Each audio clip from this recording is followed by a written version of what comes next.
It was a complete wasteland outside.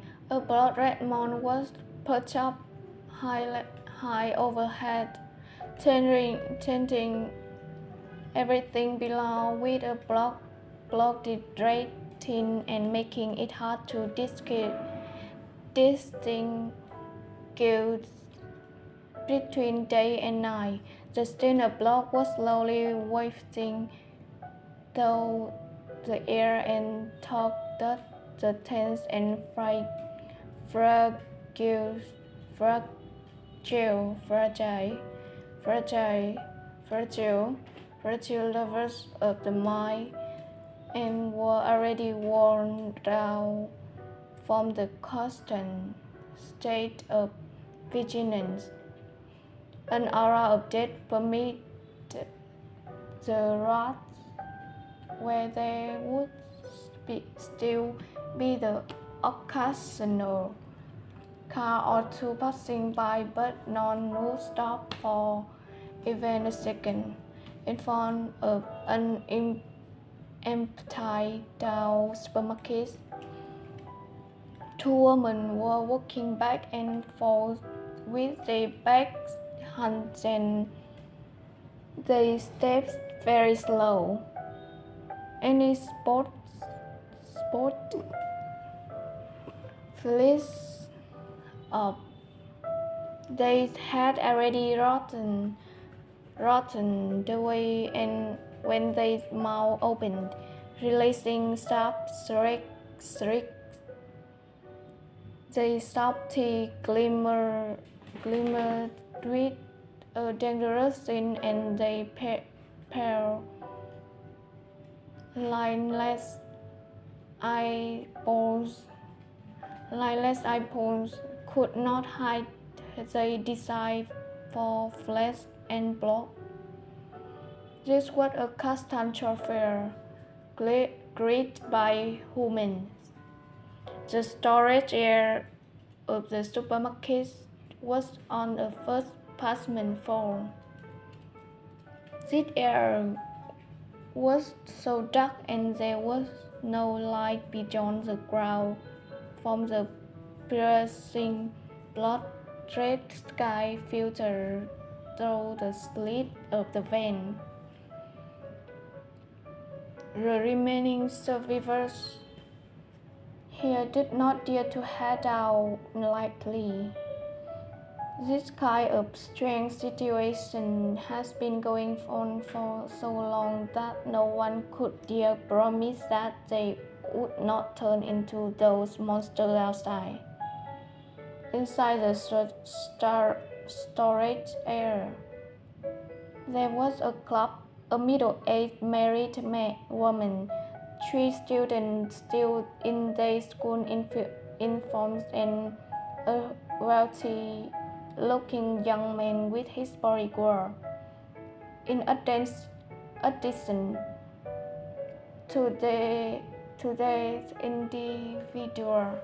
individual, there was also one other strong and healthy-looking man wearing glasses who looked to be more than he seemed. As for the other people in the group, the couple looked close, but they had their although the middle-aged woman looked lump on the inside and outside. Of the three students, two had their hair dyed in vibrant colors and combined with their posture and their hair, they looked like delinquents. The last one was a black-haired boy with pale skin, looking gloomy and silent, just hanging onto his backpack and sitting silently in the dark glass color, with his head lowered. His face couldn't be be seen, but his aura felt clear. A bolster child of a teacher's bed.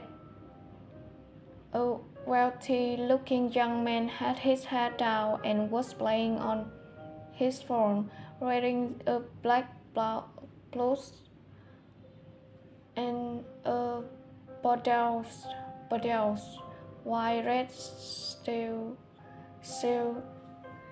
tie pair with a limited edition diamond watch.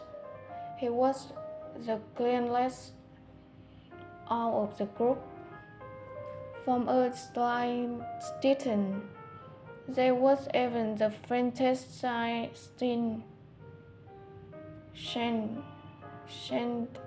of college. With a glow of the steel screen gently illuminating a side of his face, he looked very warm and gentlemanly, a face that was extremely deceiving at a glance. The bodyguard beside him was watching watchful and worried. Remaining alone, as he slowly and methodically whipped and his glinting weapon, his muscles flexed. No one in the group was talking until the man glass came back from outside, holding back his agitation. He drew out words that were as he dropped a palm. At the start of empty outside. Not a single clump of food left. If we want to eat, we will have to go to nearby gas station. He was a bravest person in group, daring to venture out on his own. This combined with the fact that he had some skill in self-defense and the fact that the bodyguard of the wealthy young man was not willing to participate. He was pretty much standing at the top of the food chain. When his words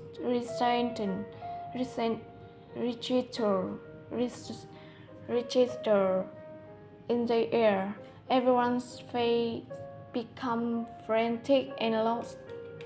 Even parents who had been silently playing on his phone laid his head at that. And when his fingers bowed, the phone immediately turned off. His brain failed to break down the words of the main glass before finally coming out with an equation. No food to eat equal must head out to find food. Equal kill zombies or be killed by zombies. As a body that was illness in battle, this was the most threatening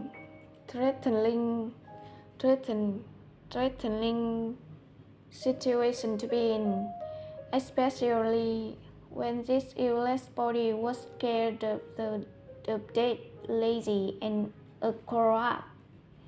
Parents' face was as steady as an old tiger out to hunt, but this heart and mind could be describable otherwise.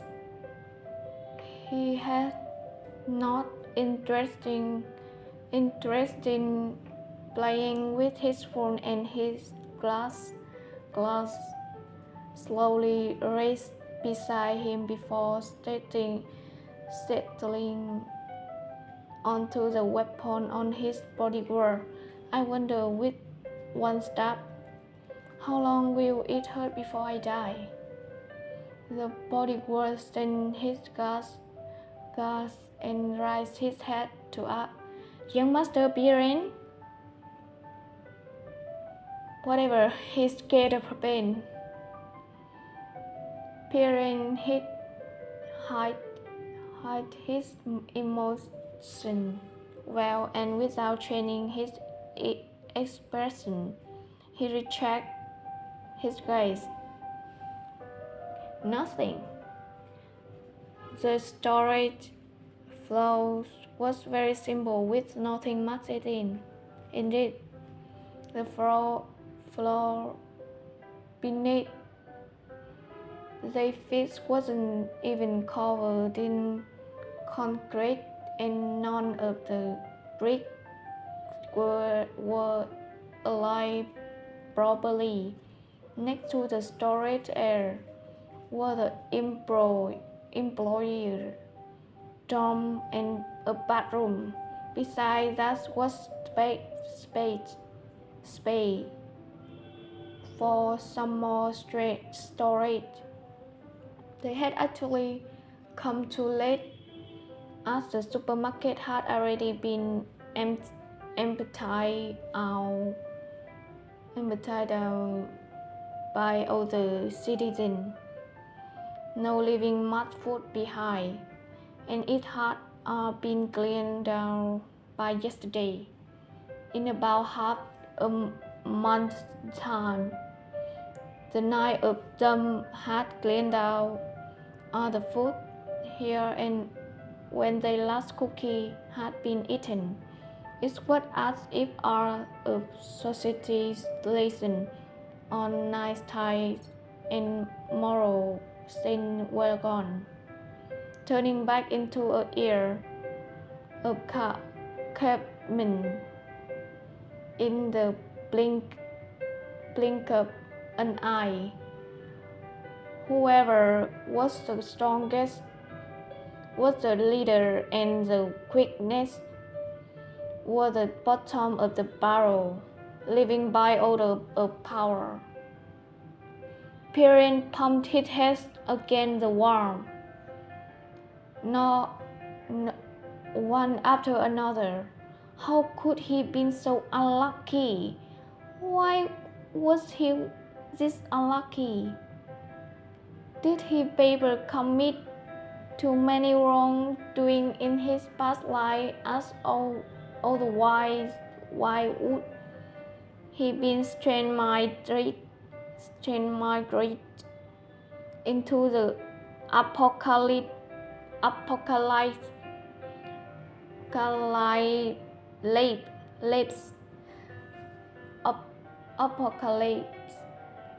He was used to seeing his brain, not his body, form him to go fight zombies. That was absolutely not a thing he could do. Pirin had changed my rate here 2 days ago, and he was just about to lose control of his emotion now. Not to speak of this group of people who have been stuck in this situation for half a month, with both stress and pressure affecting them mentally and physically. There must be a point of eruption. Pirin closed his eyes and didn't speak, only feeling despair and hopelessness for the future. But it was at this time that the sound of something heavy being drunk suddenly rang out, breaking his contemplation. He opened his eye and saw the man with glass dragging the quick student, who was now struggling on his line toward the bathroom with his hand across the other's mouth.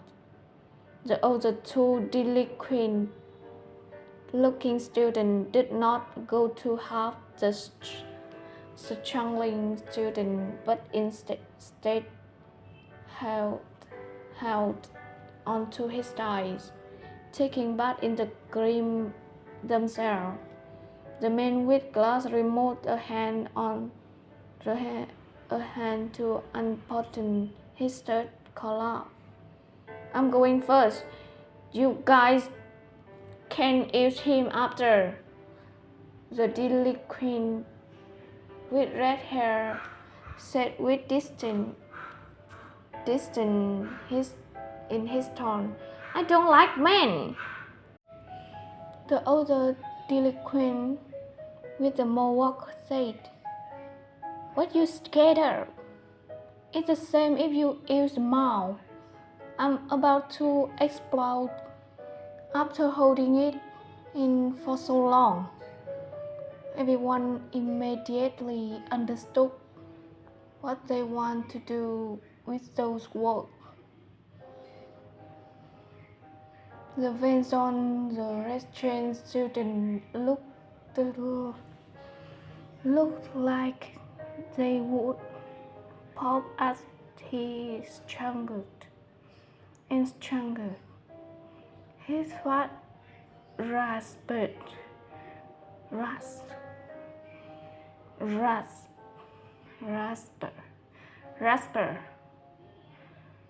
as he hoarsely yelled for help. Both of his hands waving wildly in the air, he tightly grabbed onto anything he could touch, like a criminal about to face his death sentences. Like the fish flopping for survival on the sandy beach, his black eyes were filled with a frightening despair which no one dared to meet. That hand randomly grabbed on the bottom of the lone woman's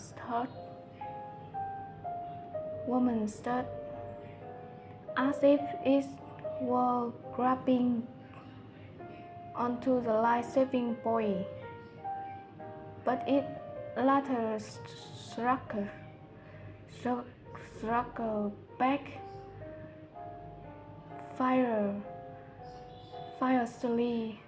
fiercely, tugging her gloves back and choosing to be ignorant.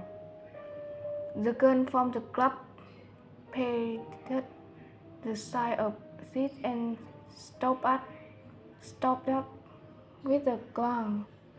"You people are crazy! This against the law!"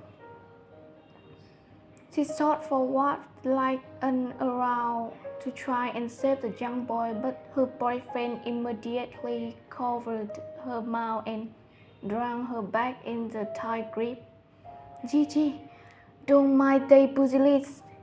Impossible! It can't be like this! Save him! He will die! He will die!" The girl was immobilized, even though it looked like they was fighting for her life. One shoe was flung far away and her eyes were full of tears. The boy closed his eyes, holding on to her in his embrace with a deadly grip, unwilling to let go even half an inch. When that hand that was already marred with scars couldn't grab onto anything, the fingers tried their hardest to drink onto the ground, leaving fleeting traces stranger blood. Just when the man with glass was about to drown him into the bathroom, the young man pulled on the scrap piece of rock and then to the shock of everyone looking upon the screen. The ruthlessly smart did onto his own face. The man with glass let go in his shock. That young man did not stop. Using the stop jog a one motion after another, the draw on his own face with the rock until it was overcome with blood that now poured down freely without stopping, as if he felt no pain, as if he had gone crazy. That way was very beautiful, but in this circumstance,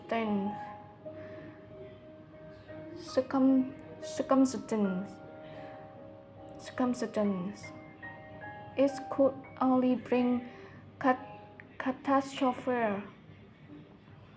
The young man was half kneeling on the floor, viciously, ruthlessly, and with a lot of strength, puncturing his face until half of it could no longer be recorded, letting out a loud, crazy laugh. Tears mixed with blood overflowed from his eyes darkened by sorrow.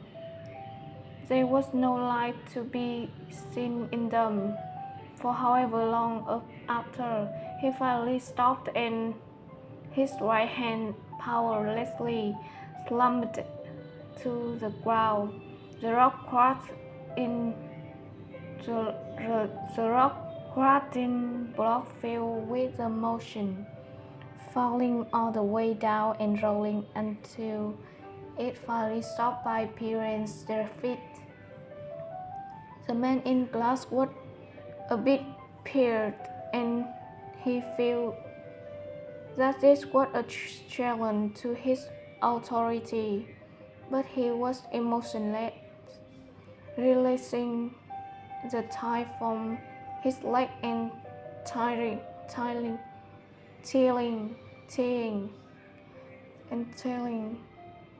it around the young man before beginning to drown him back. This time the young man did not struggle anymore, as if he was dead. His hands were pale white and scarred in numerous places, with their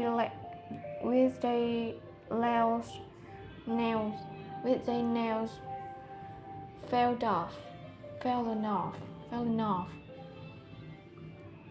The breast of causing such unspeakable pain that he was still unable to grab onto a life-saving point, and that pair of black eyes could no longer show any kind of human emotion.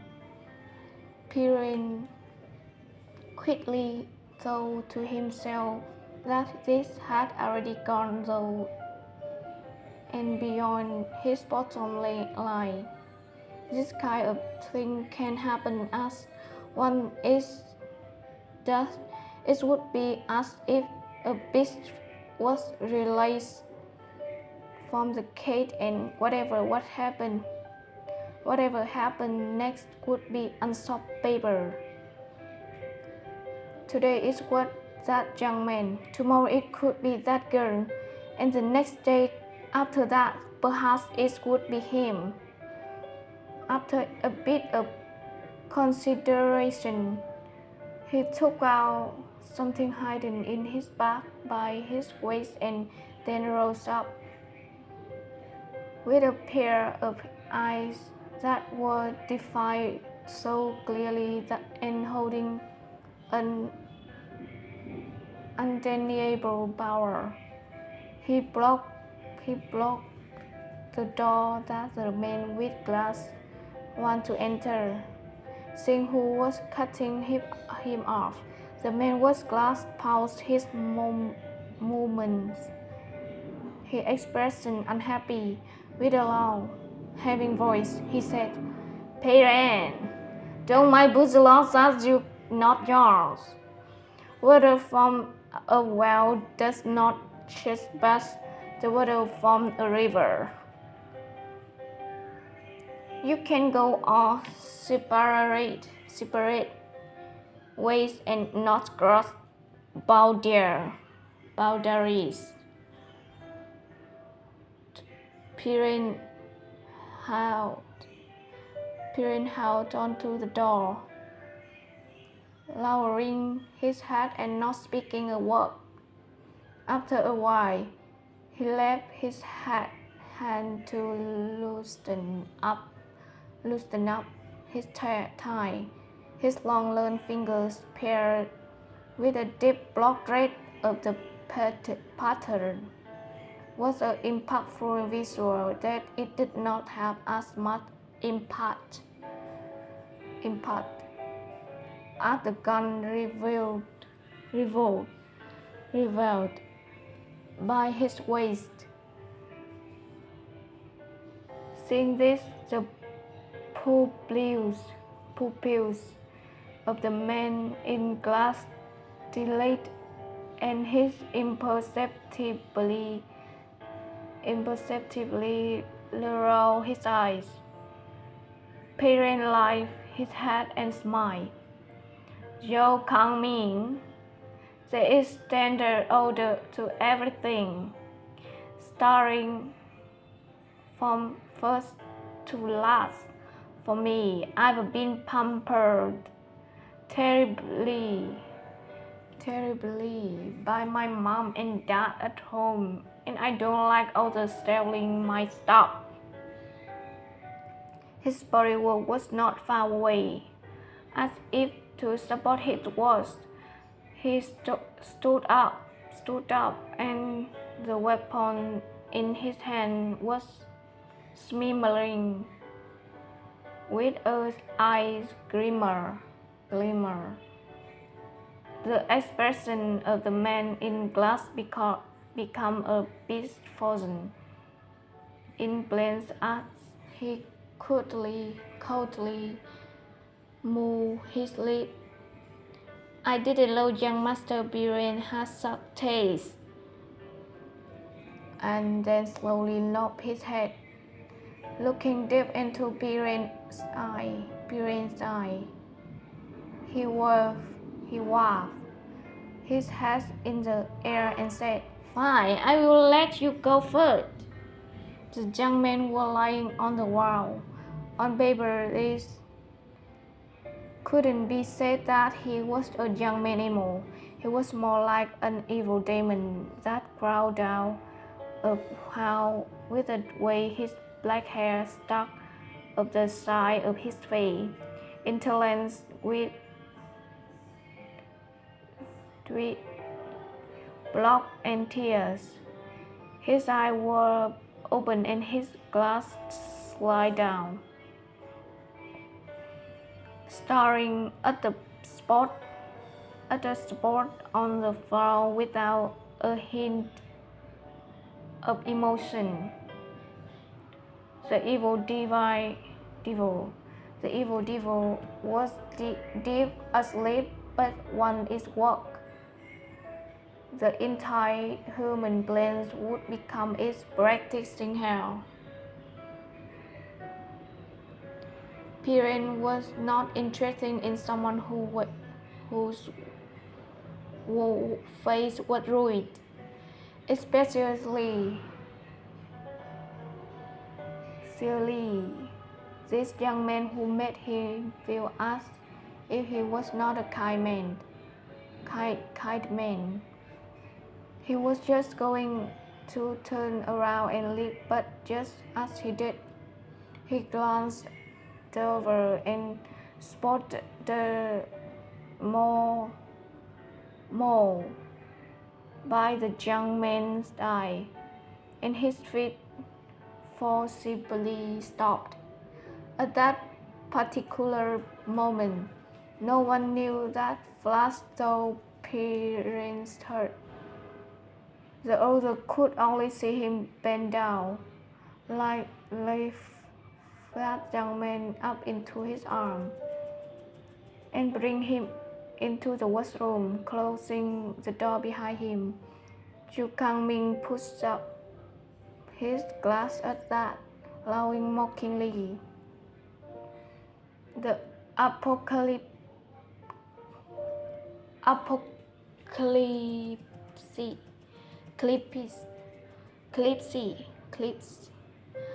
The apocalypse had just begun half a month ago, and so the water and electricity hadn't completely stopped yet.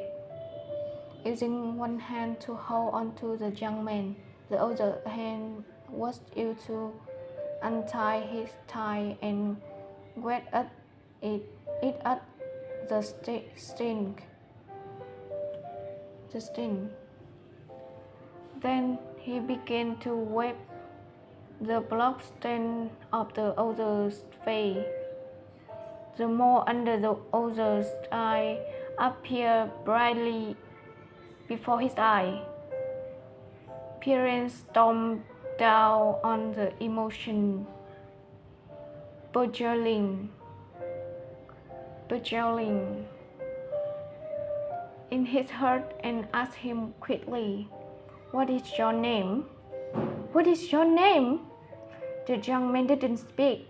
Half of his face was still a mix of blood and flesh, and even after wiping it clear, fresh blood was still pouring out.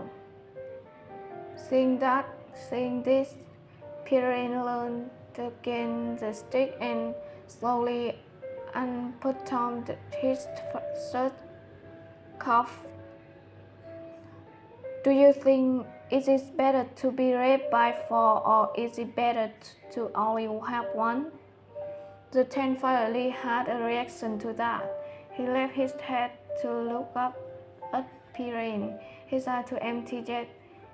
As one looked even closer, one could find something slowly shattering, breaking apart, and then he slowly lowered his head, his spine so skinny that even the slightest curve showed a hunch to his back. He glided onto the ground, reaching out to loosen Piran's spell. Piran, though that this bloody face was surely too terrifying, he backed up a step, avoiding the teen's reaction, and washed his face in front of the mirror. He then swept his slightly wet hair up toward the back of his head and looked at the other young man with his peripheral vision. He asked again, "What's your name?" "Kwajan." The tense hand was paused in midair, and his throat was as hoarse it could not produce a sound. He moved his cracked, dry lips robotically, repeating his word, "Kwajan." What feelings Piran had could properly be described as Just when he thought it was the end of his world, he found the light at the end of the tunnel, and the feeling of 300 kilo of melodrama was all over him. He was wondering why he kept feeling that this apocalyptic setting was so familiar, and it was because he was transmigrated into a book based on the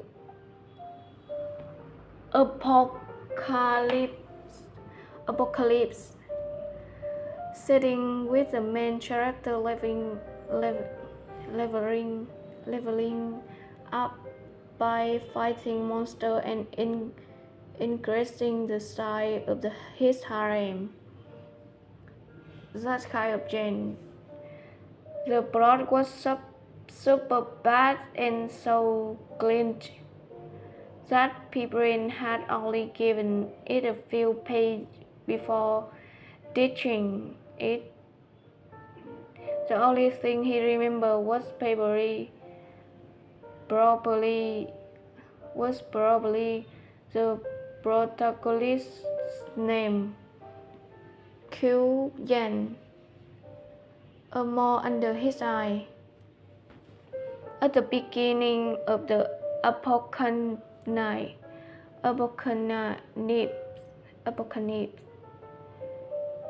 the sufferers are sort of bullying and opposed because of how quick he was, and then he snapped Q of his kindness and naivety and exploded with limitless potential, developing an ability that controlled all elements, become a nigh unbeatable existence for the rest of the novel. Has a storage space outside of physical existence. Has girls throwing themselves at him, and his spiritual element ability was so well practiced and honed to the point where he was even able to control zombies. This could not even be covered by the chop a person who will win everything in life anymore. Another expression successfully popped into parents' brain. Quizen equal protagonist equal absolutely perfect, undeniable, Golden Lake, character side, blood immunity. Who doesn't hug around him? Who is somebody? Then wasn't any towel on hand, so Perrin could only use his tie to lift up Quizen's chain and start patiently whipping the dirt off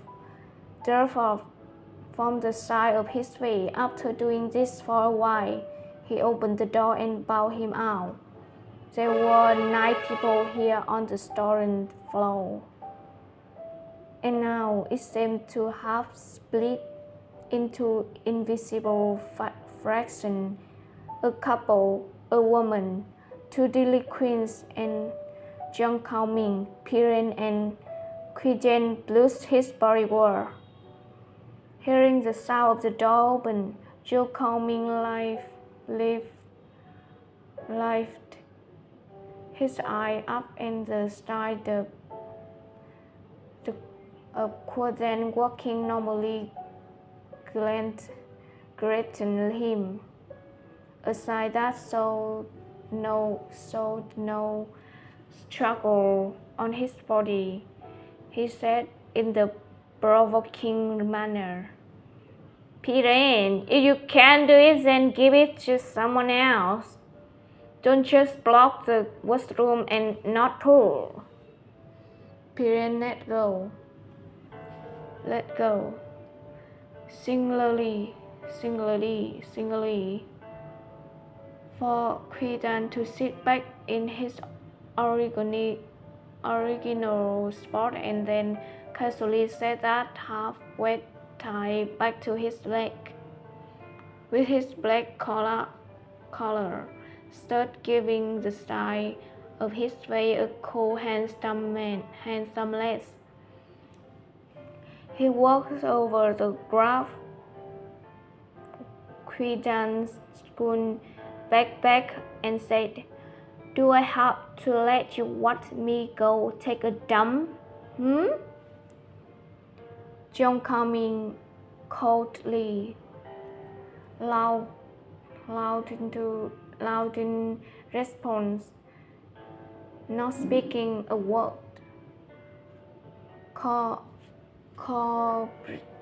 Corpse still lay on the employer bed where they have not been moved since death took them. Large swabbed the rotten flesh that no one dared to sleep on. As Piren sat between his bodyguard, Fitang and Quidan, a stand-up shapely suddenly wafted over him. Fitang was not a talkative man, and he couldn't be considered bad, or could he be considered good. But alas, for now, on the surface, he still keep up the most basic level of respect. He stood up toward Piren, although who knows what will happen in the future. In the apocalypse, this kind of contract servant and master relationship was thinner than the piece of paper. Fentang's parents were still downstairs, and he wouldn't keep protecting Piren forever. Once the situation was a bit better, he would head out to go find his family, so Piren's heart never feels settled. But now, as long as he got Quidan, this kind of golden commodity, he will never have to worry for the future. All of a sudden, the confidence to live on has appeared again. Piren's mind was focused on what he was thinking, so he never noticed that beside him, Quidan did not seem to be doing very well. It was only after the girl called Jijing, who hesitantly pointed out to him, did he realize he looked like he had a fever. Piren looked over to Quidan at that, and unsurprisingly found him collared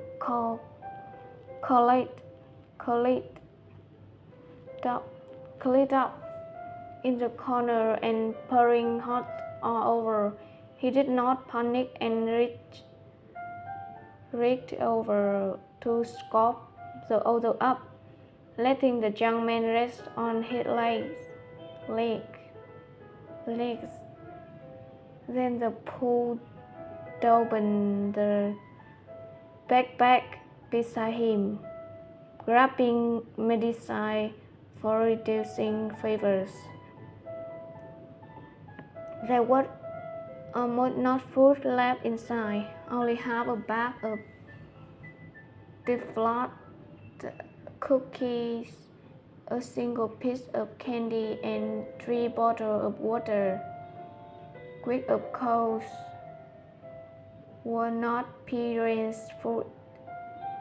The only other item was a handful of over-the-counter medicine brought from home. As for how much bodyguard Feng Tang had, he was not sure, and he would also not ask. Holding on to the back of Quajan's head, he pried open his tightly gripped teeth and fed him a fever-reducing pill before grabbing 2 medicinal packets from treating inflammation and sprinkled it over and injuries on Quajan's face. Medicine was precious in the apocalypse.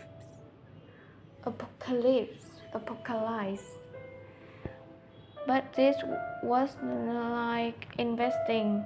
The higher the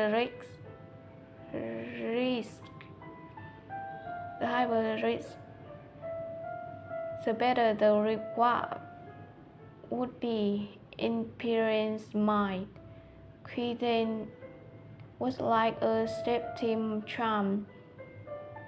One who cannot die absolutely will not die. Feng Tang slightly furrowed his eyebrows at the sight of Piran giving Quajan medicine, but he didn't say anything.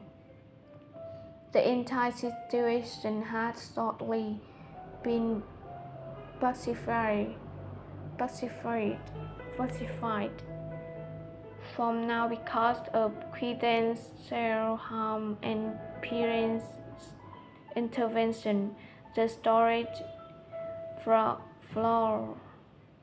received no signal, and the Wi-Fi was half dead. After playing on his phone on the entire morning, Piran had no more power and he had nothing else to do.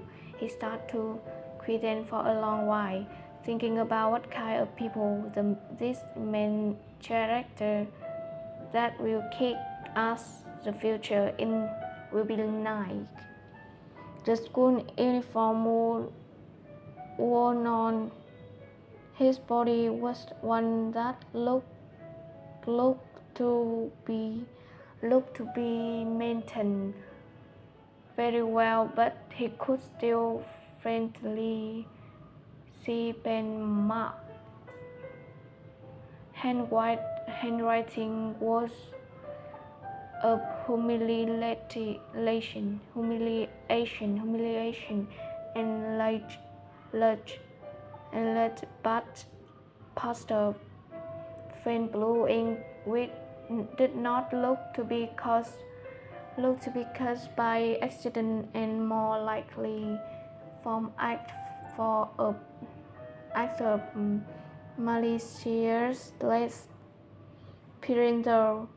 So this was a little beautiful boy that was bullied in school. He lit up a cigarette. He lit up a cigarette, blowing out a breath of smoke, and then opened up Queen's school bag to find a few books, text paper, and some pens and pencils inside. The inside pocket had a chain of keys that looked to be coral and a glass water bottle with a cockroach that was probably purposely thrown in by someone. Perrin was not interested in math, so he passed by test paper containing full marks and flipped over the Chinese nitro book where some words were writing very beautifully. High school year 3 class. Queen. There was some weight marks written in glum. Was that? Was swearing and coughing at Queen. Parents kept flipping, and a lot book looked to have been written on and torn up, successfully killing off the idea of curing his boredom by reading.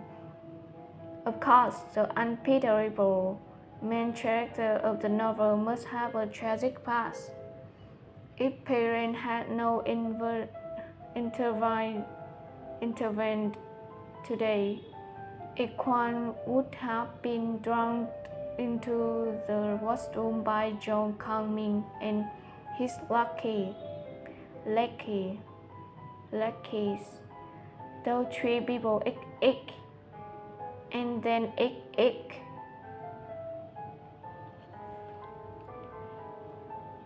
looking at how hard he just used the rocks to ruthlessly mutilate his own face. It was not hard to see how he would have snapped and changed so drastically. As for Perrin, who could not stand to suffer a single bit of pain nor endure any suffering, he probably had the life of a normal, average person. Time was slowly passing by, and Queen's breathing was getting heavier and heavier as he burned like a fire basin. His body was locking up, and it did not look like he had a regular fever.